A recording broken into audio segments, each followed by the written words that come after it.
Igan, humigit kumulang 300 bahay ang natupok sa sunog na sumiklab sa Barangay San Isidro, Parañaque kagabi. Sa kasagsagan ng apoy, isang residente ang nagtamo ng minor injuries. Muntik na rin pong madamay sa sunog ang bahay ng aktor na si John Arcilla.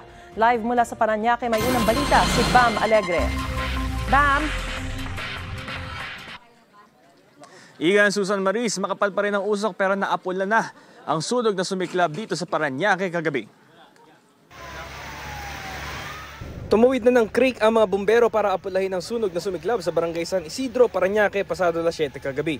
Sinuong ng mga bumbero ang creek para marating ang humigit kumulang 300 bahay na nasusunog sa Love Wind Subdivision. Mula Himpapawid, makikitang ganito ang lawak ng pinsala ng dulot ng sunog. Mabilis na kumalat ang apoy sa dikit-dikit ng mga bahay na gawa sa light materials. Pahirapan ng supply ng tubig kaya binutasan ng mga bumbero ang pader para palusutin ng mga water hose.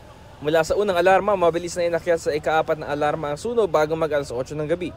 Hudyat para rumisponde ang hindi bababa sa 16 na fire truck, maliban pa mga fire volunteer. Isa sa mga nasunugan si Kinciano Kayamay. Ito na lang ang naitabi niyang gamit dahil natupok ang kanyang bahay. Ang bilis talaga ho kasi sa sobrang lakas siguro ng hangin kaya napabilis yung apoy. Muntik namang madamay sa sunog ang bahay ng aktor na si John Arcilla at ang kanyang mga alagang aso. Pagkatapos noon, nung taping ko, sugod na kami nung driver ko dito. Pero alam ko wala naman ako magagawa. Sabi ko, di ko alam kung anong mangyayari. Sabi ko, kasi nasa likod na namin eh.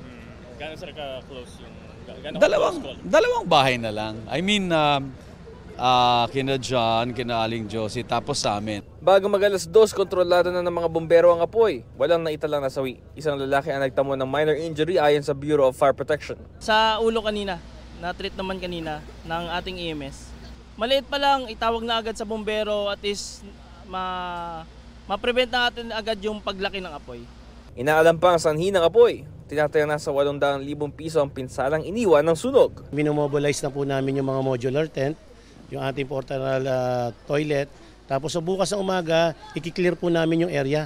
Lilinisin na po namin para at least mahanap po ng mga ating constituent yung kanila pong pwedeng i-salvage ng mga pwede nilang ibenta.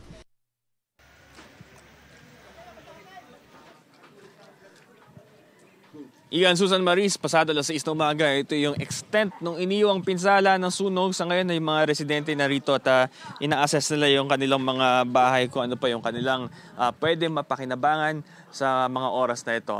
3:17 na madaling araw nang ideklarang fire out ang nangyaring sunog. Ito ang unang balita mula rito sa Parañaque. Bam Alegre para sa GMA Integrated News.